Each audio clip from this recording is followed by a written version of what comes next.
చిట్టెం పర్ణికారెడ్డి అనే నేను శాసనసభ సభ్యురాలిగా ఎన్నికైనందున శాసనం ద్వారా నిర్మితమైన భారత రాజ్యాంగం పట్ల నిజమైన విశ్వాసం, విధేయత చూపుతానని, భారతదేశ సార్వభౌమాధికారాన్ని, సమగ్రతను కాపాడుతానని, నేను స్వీకరించబోయే కర్తవ్యాన్ని శ్రద్ధాశక్తులతో నిర్వహిస్తానని దైవ సాక్షిగా ప్రమాణం చేస్తున్నాను. ఇటీవల రాష్ట్ర వ్యాప్తంగా జరిగినటువంటి శాసనసభ ఎన్నికల్లో ఉమ్మడి పాలమూరు జిల్లాలో 14 స్థానాల్లో ఎమ్మెల్యేలు గెలిచారు. దీంట్లో 8 మంది మొదటి ప్రయత్నంలోనే విజయాన్ని సాధించారు. అలాంటి వాళ్ళలో మొదటి ప్రయత్నంలో ఎమ్మెల్యేగా గెలిచినటువంటి వాళ్ళలో ఆమె ఒకరు. అలాగే రాష్ట్ర వ్యాప్తంగా 15 మంది వైద్యులు ఓవైపు వైద్య రంగంలో రాణిస్తూ ఇటు రాజకీయంలో కూడా రాణిస్తున్నారు. అలాంటి వాళ్ళల్లో ఎన్నికల్లో పోటీ చేసి గెలిచిన వాళ్ళలో ఆమె ఒకరు. దీంతోపాటు రాష్ట్ర వ్యాప్తంగా అతి పిన్న వయస్కులైనటువంటి వాళ్ళలో 30 ఏళ్ళు లోపు వాళ్ళలో గెలిచిన ఎమ్మెల్యేలలో ఆమె ఒకరు. ఆమె చిట్టెం పర్ణికారెడ్డి. నారాయణపేట నియోజకవర్గం నుంచి కాంగ్రెస్ అభ్యర్థిగా పోటీ చేసినటువంటి మొదటి ప్రయత్నంలోనే ఆమె గెలుపును సొంతం చేసుకున్నారు. మరి ఓవైపు వైద్యురాలుగా ఉంటూ ఆమె రాజకీయాల్లోకి ఎందుకు వచ్చారు, రాజకీయాల్లోకి రావడం వెనుక అసలు కారణాలేంటి, ఇప్పుడు గెలిచిన తర్వాత ఆమె ఎమ్మెల్యేగా ప్రజలకు ఏం చేయబోతున్నారు, ఇలాంటి వివరాలు మనతో పాటు పంచుకోవడానికి చిట్టెం పర్ణికారెడ్డి మనతో పాటు ఉన్నారు. Madam, first of all congratulations.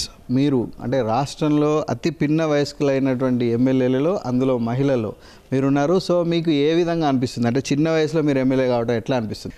చాలా హ్యాపీగా ఉంది. కొన్ని సంవత్సరాల కళ ఇలా నా ద్వారా నెరవేరిందంటే చాలా సంతోషంగా కూడా ఉందండి. ఇంత చిన్న వయసులో ఎమ్మెల్యే అయ్యారు, అది మహిళ అయ్యుండి మీరు వచ్చారు అంటే అందరికీ అసలు ఈ చిట్టెం పర్ణికారెడ్డి అంటే ఎవరు అని తెలుసుకునే ఆసక్తి ఉంటుంది. చిట్టెం పర్ణికారెడ్డి ఎవరు, ఆమె ఎక్కడ పుట్టింది, తల్లిదండ్రులు ఎవరు, ఎక్కడ విద్యాభ్యాసం సాగింది? నా పేరు చిట్టెం పర్ణికారెడ్డి. ఇంతకుముందు రాజకీయాల కుటుంబం నుంచి వస్తాను. దివంగత నేత అయిన చిట్టెం నర్సిరెడ్డి గారి మనవరాల్ని, చిట్టెం వెంకటేశ్వర రెడ్డి గారి కూతురునండి. వాళ్ళిద్దరు కూడా 2005 15 ఆగస్టు రోజు నక్సలైట్ కాల్పుల్లో చనిపోవడం జరిగింది. ఇదే నారాయణపేట జిల్లాలో, నారాయణపేట గడ్డ మీద. ఆ రోజు నుంచి దాని తర్వాత ఇంకా చెప్పుకుంటూ వస్తే మా మామగారు, మేనమామగారు 18 సంవత్సరాలుగా ఇదే మా నాన్నగారి కళ ముందుకి, వాళ్ళ ఆశయ సాధన ముందుకు సాగాలని చెప్పి తను 18 సంవత్సరాలుగా నారాయణపేట జిల్లాలో కుంభం శివకుమారెడ్డి గారు ఉన్నారు. అదే చేసుకుంటూ చాలా సేవా కార్యక్రమాలు, ఎన్నో సేవా కార్యక్రమాలు చేసుకుంటూ ముందుకెళ్ళారండి. ఇంకోటి ఏంటంటే మా అమ్మగారు, మా నాన్నగారు చనిపోయిన తర్వాత కంపాషనేట్ గ్రౌండ్స్లో తనకు కూడా జాబ్ ఇవ్వడం జరిగింది. తను ఆర్డీఓగా ఉండిన్నారు. ఇప్పుడు ఏంటంటే ప్రమోషన్ వచ్చి ఐఏఎస్ ఆఫీసర్ అయ్యారు. ఇంకా నా స్కూలింగ్ అంటారా అండి, నేను పుట్టింది హైదరాబాద్లోనే, కానీ స్కూలింగ్ అంతే చిరెక్ పబ్లిక్ స్కూల్ అని ఉండింది. ఇప్పుడు చిరెక్ ఇంటర్నేషనల్ అయింది కొండాపూర్లో. తర్వాత ఇంటర్మీడియట్ అనేది శ్రీ చైతన్య కాలేజ్లో చేశాను. ఇంకా ఎంబీబీఎస్ అంటే Shadan medical college, Shadan institute of medical సైన్సెస్లో చదువుకున్నానండి. దాని తర్వాత ఇంకా ఎంబీబీఎస్ అయిపోగానే నాకు పెళ్ళయింది. పెళ్ళైనాక ఎవరైతే మా హస్బెండ్ ఉన్నారో విశ్వజిత్ కూడా, తను కూడా డాక్టర్, యూరాలజిస్ట్ తను కూడా. తర్వాత నాకు ఒక కొడుకు కూడా ఉన్నాడు, 4.5 years. తనకు కూడా అయాన్ష్ అని చెప్పి, తను కూడా స్కూల్కి వెళ్తున్నాడు. దాని తర్వాత పీజీ చదువుకున్నాను. పీజీకి చదువుకొని ఫైనలీ దీంట్లో భాస్కర మెడికల్ కాలేజ్లో పీజీ చేస్తున్నాను, రేడియాలజీ. ఇప్పుడు ఫైనల్ ఇయర్ అండి, అదే నాది.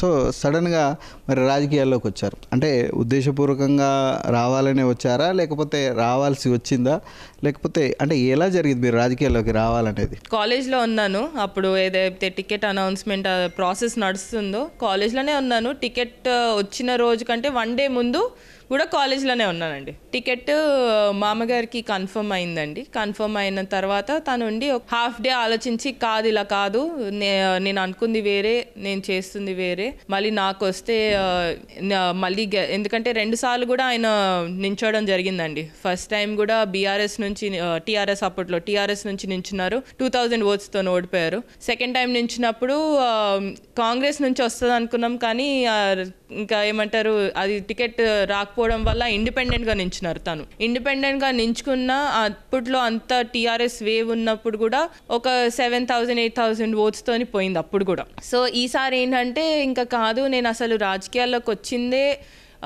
మా నాన్నగారు ఆశయం ముందుకు తీసుకెళ్ళాలి అని చెప్పి అంటారు. మా బావగారు ఆశయం ముందుకు తీసుకెళ్ళడానికే ఉన్నాను. ఒకటి చెప్పారండి, ఏ గడ్డ మీద అయితే వాళ్ళ నెత్తురు చిందిందో ఆ గడ్డకు మళ్ళీ అదే వారసత్వాన్ని తెచ్చి అదే రక్తాన్ని తెచ్చి ముందుకు పెడతానని చెప్పి ఆ క్రమంలో ఏమైందంటే మా తమ్ముడు అభిజయ్ రెడ్డి అనే యువ నాయకుడు ఆయన ఏంటంటే 6 months చిన్నోడు, 6 months తక్కువైందండి తనకి ఏజ్ గ్యాప్లో. అయితే కాదు, this is the time we need the people need a change, people need fresh face అని చెప్పి పీపుల్కి ఏంటంటే యువత ముందుకు రావాలి, యువత ముందుకు వస్తేనే మళ్ళీ మొదటి నుంచి మళ్ళీ కంటిన్యూస్గా ముందుకు వెళ్తుంది ప్రపంచం అనేది ఉంటుంది కాబట్టి సో దాని దృష్టిలో పెట్టుకొని నా పేరు సజెస్ట్ చేయడం జరిగింది. సో ఆయనకు వచ్చిన టికెట్ నాకు ఇవ్వడం జరిగింది. అలా నేను ముందుకు వచ్చానండి. అది కూడా కాంగ్రెస్ అధిష్టానం గుర్తించి మా తాతగారు మా నాన్నగారు వాళ్ళ ఏదైతే ఇన్సిడెంట్ ఉందో అవన్నీ గుర్తుపెట్టుకొని ఓకే ఇదే ఫ్యామిలీ నుంచి తప్పకుండా ఇస్తాము అని చెప్పి అలా ఇవ్వడం జరిగిందండి. 2 సార్లు ఇక్కడ సిట్టింగ్ ఎమ్మెల్యే ఉన్నటువంటి ఎస్ఆర్ రెడ్డిని ఓడించి మీరు గెలుపు సొంతం చేసుకున్నారు. రాజకీయాల మీద ప్రజల్లో రకరకాల భావనలు ఉన్నాయి. ప్రజల్లో ఏంటి మీ యూత్ కూడా చాలామంది రాజకీయాలకు దూరంగా ఉంటారు. సో రాజకీయాల విషయంలో మీ అభిప్రాయం ఏంటి? అసలు రాజకీయాల్లో అండి చాలా మార్పులు వచ్చాయండి.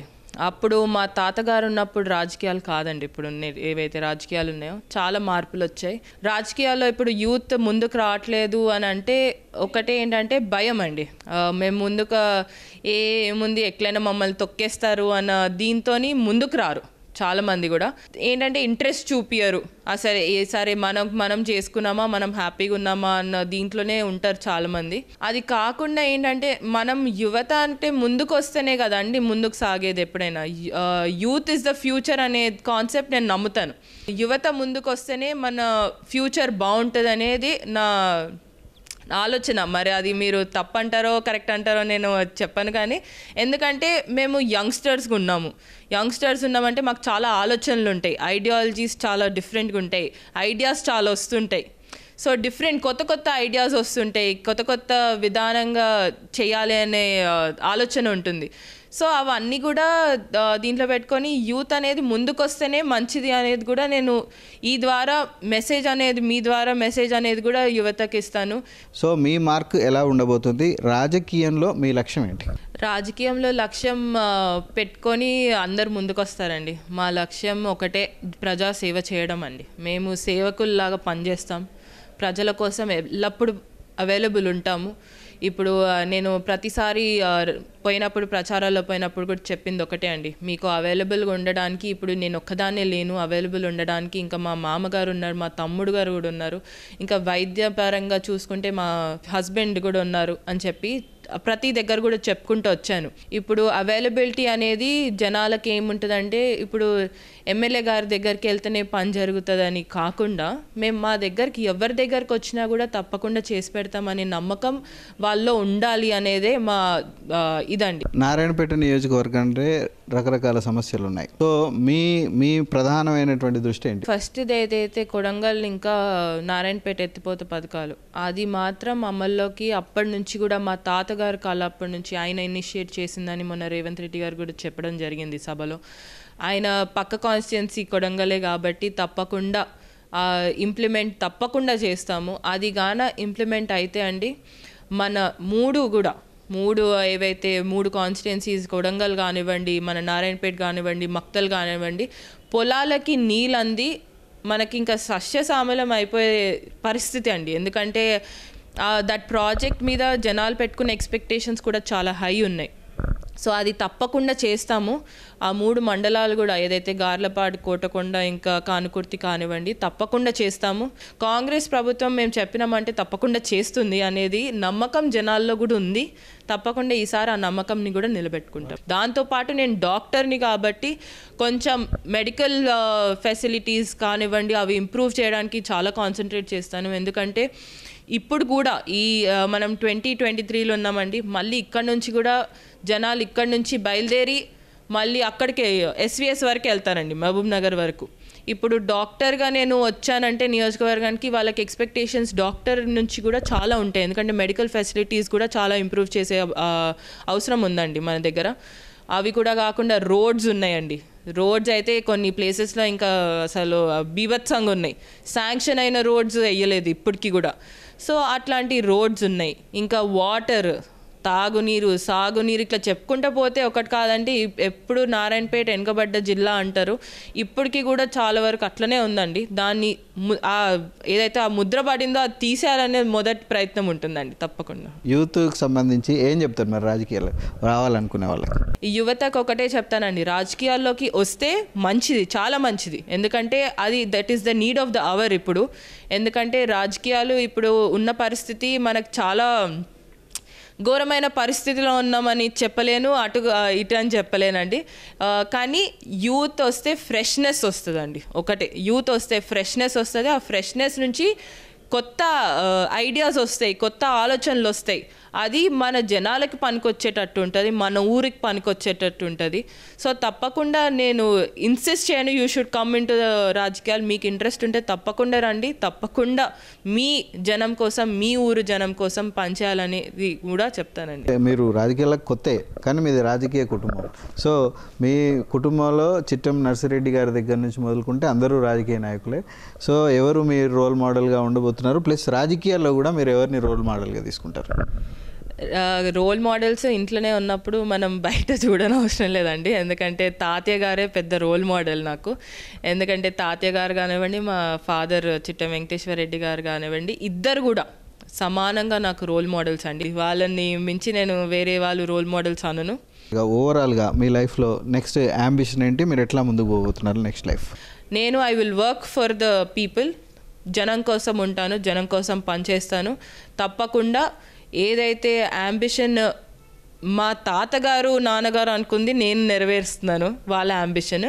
సో అది కూడా చేసుకొని, నా అంబిషన్ అని చెప్పను, I live in the present, I will keep continuing working for the people అండి. చిట్టెం నర్సిరెడ్డి వారసత్వాన్ని, అంటే ఆయన రాజకీయాల్లో ఉన్నప్పుడు ఏవైతే ప్రజల కోసం పనిచేసి, ఏ ప్రజల కోసం అయితే ఏ ఆశయాలను నెరవేర్చడానికి ఆయన పనిచేశారో, ఆయన ఆశయ సాధన కోసం ఒక రాజకీయ నాయకురాలుగా నారాయణపేట నియోజకవర్గంలో కృషి చేస్తానని ఆమె చెప్తున్నారు. దీంతోపాటు రాజకీయాల్లోకి యువత రావాలని, వచ్చిన వాళ్ళు కూడా ప్రజల సేవ కోసం పనిచేయాలని చెప్పేసి ఆమె సూచిస్తున్నారు. కెమెరామెన్ శ్రీనివాస్తో స్వామి కిరణ్, ఈటీవీ న్యూస్, మహబూబ్ నగర్.